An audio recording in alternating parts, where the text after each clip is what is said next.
Hey everybody, welcome to Culinary Characters Unlocked. I'm David Page.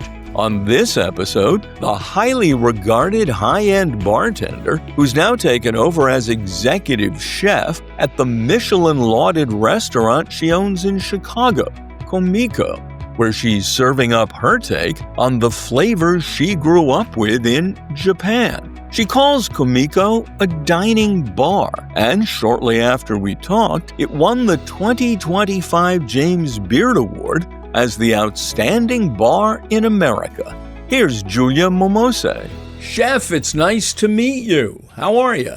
I'm doing well, thank you. It's nice to meet you too. I hesitated for a second about calling you chef. I've read that you're not completely comfortable with that term. Is it okay? It's okay. It's something that I've been getting used to more and more. I should explain that, I guess. Your background is in mixology, bartending, and Kumiko is famous as a bar. You call it a dining bar. But not that long ago, you took over the kitchen. You added the chef's title. How'd that happen? Up until now, I've been able to promote from within. For the first time, there was a chef moving on, and there wasn't anyone ready to take over, to step into that position. Specifically, my chef actually is living with a genetic disorder, and so he needed to take some time away. It was something that I knew was going to happen eventually. But as everything goes with timing and these kinds of things, it was a bit of a surprise and a sudden change for us. Had you cooked before? I mean, your restaurant has had a Michelin star. The Michelin Guide wrote it up glowingly recently. That's a tremendously high bar to meet. How have you been able to do that? I have been working in the food service industry and hospitality since high school, and early days were like cafes and easy, simple cooking and beverage on the side. In college, I started leaning a little bit more to beverage, but was still cooking. And then after college, I spent some time in both kitchens as well as the bar side. I think that which people know me as is the bartender side. No one's really asked about the cooking experience or side of things, but I've been doing it, or I had been doing it for a while. Currently, or more recently, I would say the cooking has been more so at home, just for myself to stay connected to home. I grew up in Japan, and there are foods that I miss that I just can't get here. That's been the last, over 10 years of living in Chicago, trying to recreate dishes that make me happy and remind me of home. And so now I get to do that with Kumiko. You say you grew up in Japan. Your mother, I believe, is American and moved to Japan. Yes, so both of my parents were born and raised in the U.S. My father's side is the Japanese side. He's mixed. He's half Japanese. And then they moved to Japan as missionaries. I was born there, grew up there. First language Japanese? Probably English, being that we mostly spoke English at home, but then Japanese everywhere else. So I grew up bilingual. Did you grow up feeling Japanese, feeling American, feeling conflicted, feeling a little of both? What was it like? I grew up feeling Japanese, but knowing that I didn't fit in just because I didn't look like everyone else. And so I consciously worked harder to be more Japanese in order to be accepted. On the one side, it was so as not to make things more difficult for other people. And on the other side, it was because I genuinely, this is who I am. This is how I am. But when you look different, you have to push even harder to be seen as what you believe you are. What was food at home? It was a mix. My mom, for her comfort food, I think was more so like American, Pennsylvania Dutch, that kind of cooking. My dad grew up in a mixed household. And so for him, also it was like pasta and, American, European, Western dishes. But my mom really loves like fish and cooking like Japanese food, like rice, miso shiru, pickles, and like the whole spread. Or we would have like gyoza night as a family and all work together to make the fillings and the wrappers and piece them together. Gyoza being the dumplings, correct? Yes, they're dumplings.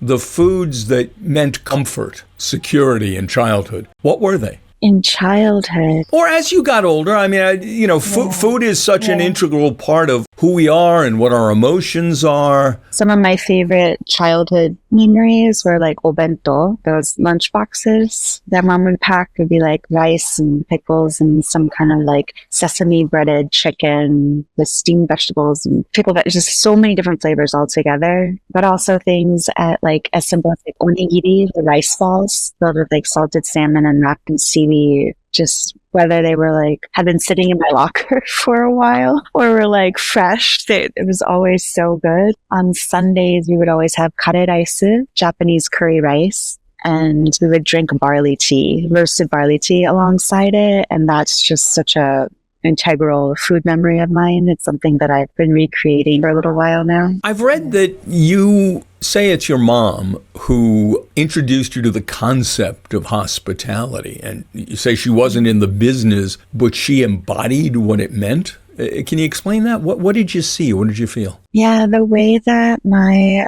mom would host people in our house. They would have like ladies English class on Thursdays and invite like folks in for lessons, but she would put out these like little snack platters and like tea and just always make everything so pretty. And when people would stay over with us who are visiting from the US, and these might have been people who are coming to Japan as teachers and were missing home, she would lay out the bed for them and put a little chocolate on the pillow like it was a hotel or something, and just these tiny, tiny little details of her trying to make people feel at home and welcome. I think that is genuine hospitality. At what point did you say to yourself, I want to do something like that professionally? I think it was realizing that what I choose to do for my career can also be something that I love and something that makes me feel fulfilled, but also that I'm making a difference. There's something about feeding someone or, giving someone a cold glass of iced tea on a hot day, that immediate relief that you see in them, that is instant gratification for me as the one giving them something.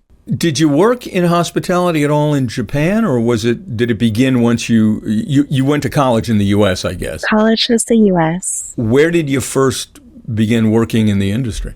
One of my first jobs was a cafe near the train station close to my school. Your school in the States? Oh, high school in Japan. Where were you in Japan? I was actually born in Nara and then grew up in Kyoto. So I was in Kyoto, which is a smaller part of Kyoto Prefecture. So it was like just a quiet little cafe. Just like a simple menu of like Western cooking, but in a Japanese way. Pasta that's made with ketchup and bell peppers and ham, or thick cut toast with whipped cream and cinnamon sugar. That's where I went through some like rigorous training for pour over coffee. He would make me do it 5 times a day, and he'd taste it and critique it. And then it took weeks before he would let me actually make coffee for guests. It was some really great training. Were you serving? Were you cooking? What were you doing? A little bit of everything. It was such a small place. You would take the order, you'd go make it in some cases. Why'd you decide to go to college in the States? It felt like the right thing to do. My older brother did that. We have U.S. citizenship, so my parents were encouraging us to go to school in the States. Just the way of learning or teaching there is different. A lot more critical thinking, less memorization. I feel like when it comes to technical school and studying, Japan is very, very strong. But when it comes to general like arts and sciences and stuff, the U.S. has great programs. And I didn't really know what I wanted to do at the time. I also grew up feeling very loved, very protected, but also very sheltered. And I wanted to figure out things for myself. And I figured getting out of home, getting out of Japan, which is actually a very drastic thing, but leaving Japan would give me that space to grow. And we'll be right back. You went to Cornell. Ironically, it has maybe the best hospitality school in the country, but that's not what you studied there. What did you do there? I was studying design and environmental analysis, which is essentially interior architecture and design, understanding spaces and flow. So how did you end up in hospitality? I was working to pay for school. I was able to get some scholarships, but coming from a missionary family, like we didn't have money. And I was like, okay, I'm going to like work a couple of jobs. And the ones that were the most appealing to me were just in food and beverage. I was working at a food truck, working the window as well as working the grill and the fryer. I worked at a bar called Rulof's. I was started off as a host, server, cocktail waitress, and then finally got to bar back and then bartend. And then I was working for Cornell Catering as well. So I had several different food jobs. You relatively quickly made a name for yourself in the bartending world. How'd that happen? That's a great question. I think the way I approach things might be a little bit different than how so many fantastic bartenders in the US do it, just from a flavor profile perspective or attention to certain details in a certain way. Maybe it's just that I'm very particular. I've been fortunate to work for so long doing this that I guess I don't have a framework in my mind that it happened very fast. Sometimes my concept of time is skewed. It seems that you kind of exploded when you got to Chicago and you worked at Green River Restaurant and Bar when it won a Michelin star, and then you bartended at the Aviary, which is owned by Grant Achatz, the legendary chef. Then you ended up at Kumiko. How did that happen? I didn't know anyone when I moved here, but I was able to work at the Aviary and then open Green River. And while at Green River and at the Aviary, I was making all these connections, meeting people. One of those people was Noah Sandoval, who owned Oriole here in Chicago. 2 Michelin stars, correct? Correct, yeah. So he asked me to do the pairings at Oriole, the non-alcoholic pairings. Hold on, I heard you didn't like the term non-alcoholic. Non-alcoholic is fine. Got another option? Spirit-free. What about mocktail? I don't like mocktail, but non-alcoholic is fine. It's very straightforward. Makes perfect sense. Really crafted non-alcoholic drinks. Is there a unifying theme in how you do it? With spirit freeze, they have to stand alone like a cocktail. But when it comes to pairings, you get to connect them to elements of a dish, to methods of getting flavor from ingredients in a dish, whether it's like grilling or toasting or frying or charring. All of those elements can come into play for spirit free. It's just taking all that into liquid form. I think it's one of my favorite things is to do pairings, actually, in either direction now. Give me an example. Give me a dish and a pairing. For spirit free or for cocktail? Well, let's start with spirit free. One of the earlier spirit free pairings was for this dish Noah was doing. It was an oyster with a Iberico ham consomme and a coriander bloom. I wanted to do something that was kind of playing off of all of those rich, kind of like fatty, nutty flavors to cut through it. And then I was thinking about Spain, and I was like, well, why don't I do a drink that's presented in the way that a gin tonic would be in Spain? So a big balloon glass with lots of herbs and flowers and aromatics and citrus. And so I built out a botanical recipe based off of osmanthus, juniper, black peppercorn, white peppercorn. I think there's like yarrow flower or something like that in there as well. Coriander seeds. So kind of like if I were making a gin, these are the botanicals I put in to pair with this dish. And then toasted some of those spices, left some untoasted, and then just kind of like gradually added them into a pot. Bring it up to a simmer for a while, strain, and then served it as a sonic. So soda and tonic water with a wreath. It was like rosemary and thyme wreath, and then it was like studded with coriander blooms and any other edible flowers that he might have been using in that dish. Good Lord. Were you born with this? Yeah, I don't know. It just comes to me. I will say, when you think like Japanese dining and like a classic Japanese breakfast, it's one of my favorite things. Like if you go to a ryokan, like an inn, it is probably like 15 tiny, beautiful dishes in front of you. I mean, the ceramics alone or the glass, depending on the time of year that they're using, the colors, the flavors, like everything, eating it together in different orders and combinations. That's one of my favorite things, rather than like one big plate of something. I like so many different little things coming together and figuring out those best little moments and pairings. So it might be coming from that. Okay, so you're at Oriole, owned by Noah and Kara Sandoval. Mm-hmm. How did Kumiko come out of that? So I was involved with Oriole just from a consulting basis. I'd be in and out for some services, but for the most part, just creating. And then one day I got a text from Noah saying, do you want to open a bar? And I was like, what? And he kind of filled in the gaps that his investors were really excited about Oriole and how things were going, and that they wanted to take on another project. And they were like, what's next? And apparently he said, you should do a bar with Julia, which is wild, and just so much trust. It was very, very cool. So all of a sudden I had investors, and it was just up to me to share a concept. And so that's how Kumiko started. Were you a co-owner? I am, yeah. When you said, okay, let's open a bar together, what was your goal? What did you want to do? What did you want to achieve? In working through this industry for as long as I have, and as a woman, I've worked through some really kind of stressful, intense, for lack of a more eloquent way to say it, like not great situations.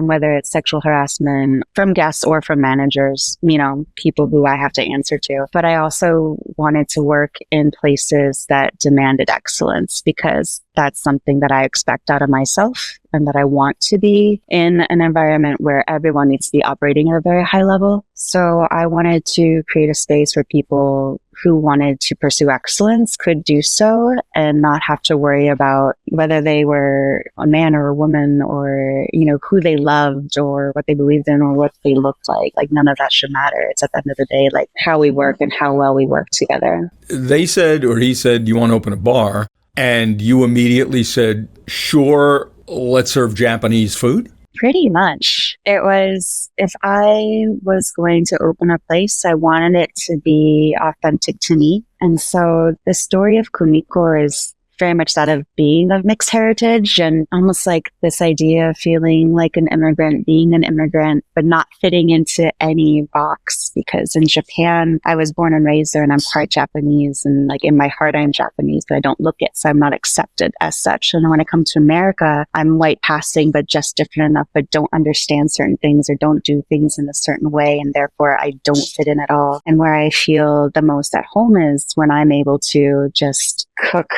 Japanese food and do like little twists on it, because we're in the Midwest, we're in Chicago, and just embracing that place where we are, embracing the season in which we are, and just saying like, this is what it is and this is me. Like, welcome. I hope that you like it too.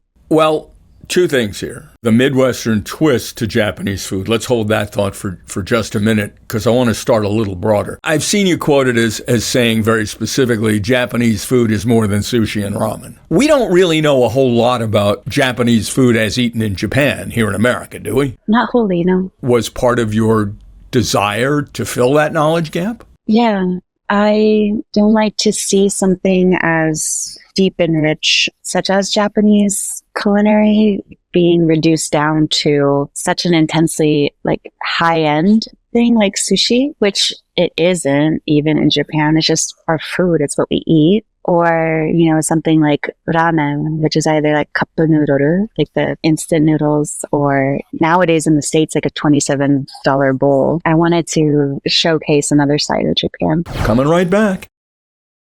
What dishes did you put on the menu? Early menu writings just got so long, like so many different like tiny dishes I wanted to do. It's become more focused over the years. Now there's an element that's really important for me, which is our pickle program, actually. No one has ever said to me, our pickle program.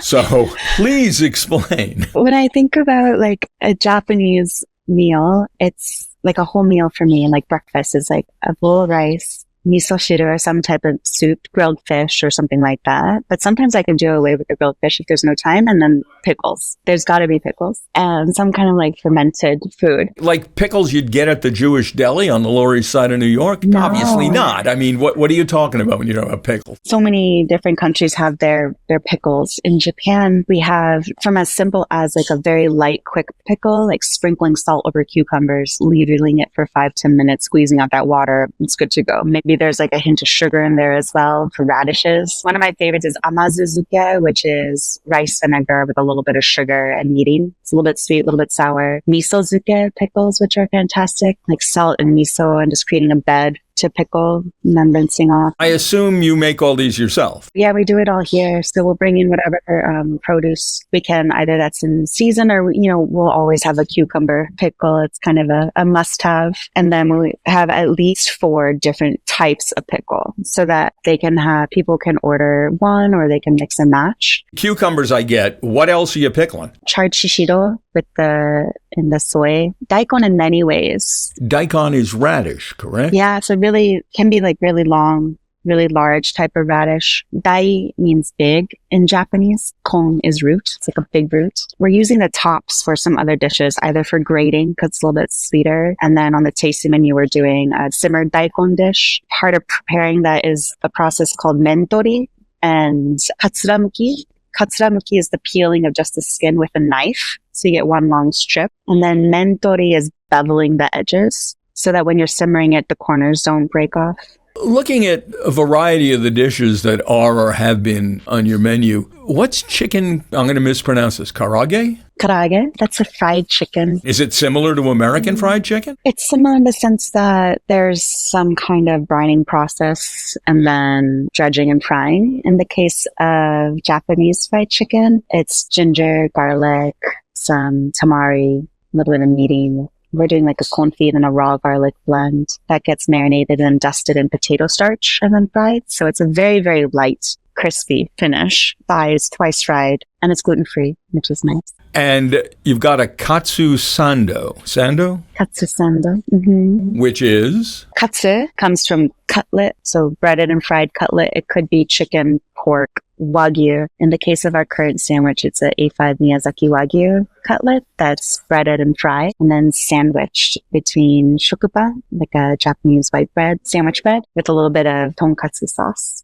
between chocolate honey. And how is Japanese white bread different than Wonder Bread? It is a milk bread is another name for it. Actually, it's taken from Chinese baking, but where they're incorporating milk into the bread itself. And then it creates this really light, soft, airy, little bit sweeter bread, but it's like a little bit like chewy. It's like a chewier. It's not dry. You do curry rice. Yeah. Which, pardon me, you say curry, I think of India. Yeah. What's the history of curry rice in Japan? And apparently you change the recipe up every time you make it? Curry rice, if I'm remembering, it must have been through the trade routes because it is more so from India. But then I think it came through from England to Japan, I think. The Japanese version, though, is sweeter, like it's softer. And is it a staple? I mean, is it a regular part of the Japanese diet? Yeah, I mean, like school lunches, convenience stores, restaurants, it's everywhere. You make each batch a little different, and according to what I'm reading here, that's a tradition in Japan? That quote, I think, is in reference to whenever you're making something to try to make it the best version possible of that thing. So constantly tasting and adjusting, not just blindly following a set recipe, because we are caramelizing onions for the dish, but depending on the onions and the time of year, they're going to be a little bit more sweet, a little bit less sweet. And so the degree to which you want to take it is going to be different. Seasoning to taste. So like with salt, a little bit of a aged soy sauce as well that goes into there. Again, that all kind of like depends on how it started coming together. That kind of comes from one of the chief blenders at Suntory. They said the same thing about their whiskey, that every time they're making Yamazaki 12-year, that it's a little bit different, but they try to make it the best version that they can based off of all the barrel samples that they have. You mentioned Wagyu a few minutes ago and kind of threw away the fact that you're making a fried sandwich out of it. There's some sort of mythology that has arisen around Wagyu beef. Why do you use it? Is it that damn good? Should you be wasting it on a sandwich? It's absolutely delicious. There's so much labor that goes into just raising the cattle alone. The amount of land that it takes for them in Japan, I mean, that's currency in and of itself. The flavor profile of the beef, the marbling, the fat and everything, the way that that cooks, you can't really compare it to any other beef. Is it a waste to bread it and fry it? There are definitely some people who are like, I'd rather have it grilled, but don't knock it till you try it. It's like any like luxury, expensive thing. If you handle it with respect and care and season it well, it's gonna be delicious. Are you serving it in any other different way? Unadorned, grilled? I guess in Japan, isn't it traditional to, in some cases, actually cook very thin pieces of it on a hot rock? Or is that an urban myth? No, that exists. Absolutely. There's so many different ways to get and enjoy it. We do it grilled for our tasting menu. And it's served very simply grilled, sliced, and then on the plate alongside like 5 different accoutrements should they want to use it. So there's like a blend of maldon and smoked salt. There's some grated fresh wasabi with preserved lemon peel. There's a shariepin, which is a classic Japanese onion reduction steak sauce on the side, pickled sansho berries with shiso, and then some fried garlic chips. You do your own butchery, right? We do, yeah. So how big a piece of Wagyu are you getting, and what are you doing to it? We're getting in strip loins, and then we're breaking it down into 3-ounce portions. For the sandwich, for the grilled portion, we're doing 1.5 to 2 ounces. And then for all the trimming, we're taking all the Wagyu trim, the fat cap, and then cooking that down for tallow. And then the trim itself is then minced and being used to make gyoza. I jumped over the Midwestern twists, which you mentioned earlier. What are the Midwestern twists that you're adding to Japanese dishes? Give me a few examples. I would say it's maybe twist. Twist is the wrong word, but more so we're here in the Midwest, so we get ramps. I didn't grow up with ramps in Japan, but now that we have ramps, we make pickled ramps, the tops and the bulbs, but we're also doing a ramp miso. We've been doing this for a couple of years now. It's more so meaning just working with what we have, like letting the Chicago seasons dictate things a little bit. Maybe a fun example of that is we had a hot day last 2 days here in Chicago. And so there's always a miso soup on the menu. So I decided to do a chilled miso soup.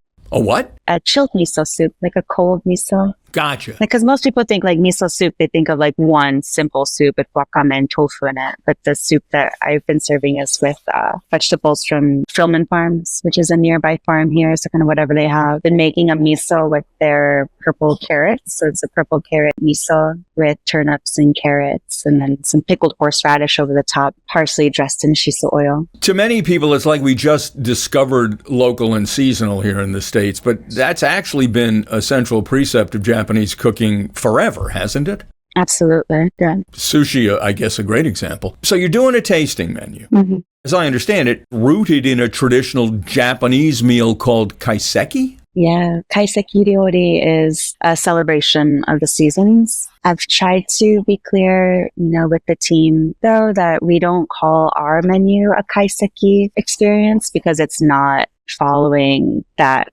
extreme of a style and coursing, but there are elements that take influence from it. The big one I would say is the last savory course, which is called gohan in kaiseki ryori, and it just translates to meal, which is synonymous with the word for rice. And it's the finishing of rice, soup, and pickles. Take me through, I assume the tasting menu changes with the seasons. We're recording this in May, mid-May. If I come in for the tasting menu now, what am I going to find? Sure. There's some structure that we maintain, such as the opening being a trio of raw bites focusing on seafood. So with that, there'll be some changes coming into this time of year. We're highlighting some rhubarb and pickled ginger with an oyster. The rhubarb itself is a granita that's seasoned with celery leaf, some shishiro, some kumquats, just kind of all infused into the rhubarb nectar. There is a dish that will probably be on pretty consistently, and it's another side of Japanese cooking that's really important to me, something that I want to highlight, which is broth, whether we call it dashi or in this case it's an arajiru. Arajiru is a bone broth, and it also connects to another part of Japanese cooking, which is the concept of mottainai, which means to not be wasteful, essentially. So some people say like nose to tail, that kind of thing, but using the whole element. And so when it comes to fish, we bring in our fish, we break them down. And for this course, we're taking some smaller fillets with the scales on and doing what's called matsukasayaki. It means the pine cone cooking method. And we're pouring hot oil over the scales really slowly. They puff up and it barely cooks the fish through, but you have these beautifully crispy scales. The fish carcass is dried and then cooked down gently with that broth being finished at the very end with some citrus zest. And so it's this like light, but at the same time deep fishbone broth that's served alongside the fish that it came from. That's one of my current favorite courses. And the arajiru, though, like every time I make it, I'm kind of adjusting it a little bit. Give me another couple of examples. This sounds like a fascinating meal. I'm going to have to fly out there. Yeah, please do. The daikon course that I started talking about a moment ago, that one with the katsuramuki and the mentori, then incorporates the technique called shitayude. It's like a first cook or a base cook where the daikon is cooked in the water used for mincing rice. That starchy rice water helps pull out the astringency from the daikon, but it also makes it an even brighter white color. And then I take it's a circle of daikon, like a disc, cut it in half. One half goes into a ginger and soy broth, and the other half goes into a really delicate shiitake, kombu, and yellow mustard broth. And they're cooked in these individual broths. But then when they're brought back together, we cut them into wedges and alternate those wedges all the way around, garnishing the ginger side with pickled ginger, more pickles. And then the lighter, the fukumeni side, the mustard seed side with a pickled kumquat piece. And this dish just like screams nostalgia for me because again, it's like simmered dishes, like different broths and how impactful they can be in the final flavors of the dish. You do pairings with the tasting menu, correct? Yes. Such as? So for the matsukasayaki, there are actually 4 different pairings. There's a Japanese sake pairing, a spirit-free pairing, and then 2 different cocktail pairings, just because I feel like when it comes to cocktails, people can be very specific about likes and dislikes. So it's kind of like shaken or stirred styling. For the matsukasayaki, for the spirit-free, it's a yuzu kosho and sencha pairing. A little bit of seedlip garden, which is made with peas and hay. For the light refreshing cocktail, it's based on a cocktail on the menu called the Sea Flower, but lightening it up with some club soda. The rim is salt, sugar, nori, kombu, and MSG. So kind of pulling on flavors of the ocean, a little bit of umami. And then it's made with Nikka-jin, which is very pungent, intense sansho, the citrus notes. Also yuzu kosho here and kabosu juice. It's very, very bright. For the stirred pairing, it's a highball variation with rice shochu that's distilled under vacuum and showcases the brighter, more floral side of rice. Define shochu. I've heard the term. I probably had the drink and I don't remember. Yeah, shochu is the national spirit of Japan. The name translates to burnt or cooked alcohol. It's a single distilled spirit made from one of 54 different ingredients intended to taste like that ingredient. As we're recording this, you're a finalist for the James Beard Award for Outstanding Bar. Yeah. Congratulations. Thank you. That's pretty exciting. Although, according to something I read, you found this out while you were in a crawl space at the restaurant switching out an air filter? Yeah. It's right up there behind me. You got to do everything as an owner, I guess. Yeah. You alluded to this, well, more than alluded. You mentioned this earlier. I want to get back to something. You have carved an improbable path, and you've done it in an industry long dominated by men. How hard has it been? Things feel the most difficult and scary and impossible when you're in it. When you're in the moment. And then once you get through them and look back, sometimes it's hard to remember what that was like. I think there are some parts of my past that I've blocked off a lot because sometimes when I think about them or talk about them, it can get like very intense and very emotional. But it's triggered when I hear other people talking about their experiences. When I'm like, I know that. I have felt that. There was a lot of noise around Mario Batali and a few other famous restaurateurs a few years back. Has there been a significant improvement in the business, do you think? It's a great question. So much of that movement, the Me Too movement happening over the course of the pandemic was when we were all shut down. And so there was this natural resetting within the industry wherein we lost a large portion of the workforce, whether to this or to people who had been working in this industry because they hadn't yet fully dived into their true passion or their true love. It was just a job, it was easy money or whatever. Now it's like the ones that are still here. I feel like there's so many big corporations wherein there's, for the most part, I think better like structuring and like security and safety across the board, checks and balances there. And then there are a few of like the small businesses that have made it or have been starting to reopen. And I do feel the small businesses, so many are starting from a really good place and a really good heart. And that it's easier to navigate where you can ask those questions as a prospective employee of the business. Like, how do you take care of your team? You know, what's important to you? There are stages that are now paid So you can have a paid stage before working somewhere to see what the culture is actually like. Whereas before that wasn't really an option. So I think there's been improvement. I think there's been change. I think there's always going to be a very long way to go. You were just back in Japan for a visit. Family time? Doing some work? What were you there for? It was a bit of both. It was a work trip onto which I was able to add some time to see my family. What was the work element? I was doing some work for a shochu brand called Ichiko. They had a booth at the Tokyo International Bar Show. And so they brought together Japanese bartenders from America to partner with Japanese bartenders in Japan for like a duo shift. Did you get a chance to do a lot of dining out while you were there? I did. It was fantastic. I took myself out just to sit and really focus on the food and like watch the food coming out. My favorite places to go in Japan are izakaya. When you say izakaya in the States, for the people who know, I feel like they often envision a very casual, very like cheap experience, which is the one side, and I love that. But they're also more focused izakaya with little like tasty menus alongside a la carte. And that's very much the model of Kumiko. The term? Izakaya. It's a particular kind of restaurant? It is, but it's also very broad. It simply breaks out to iru is the character to be in. Zakaya comes from sakeya, which means sake place, which comes from liquor store. So it started off as like a liquor store or a sake store where you could go. And then eventually they're like, well, here's a sample. Have a sample of sake. And then they're like, oh, here, have some karaage and like try some more sake. And then it just like builds and builds and builds. So it's a pub. It's a bar, but it could be anything from like really cheap quality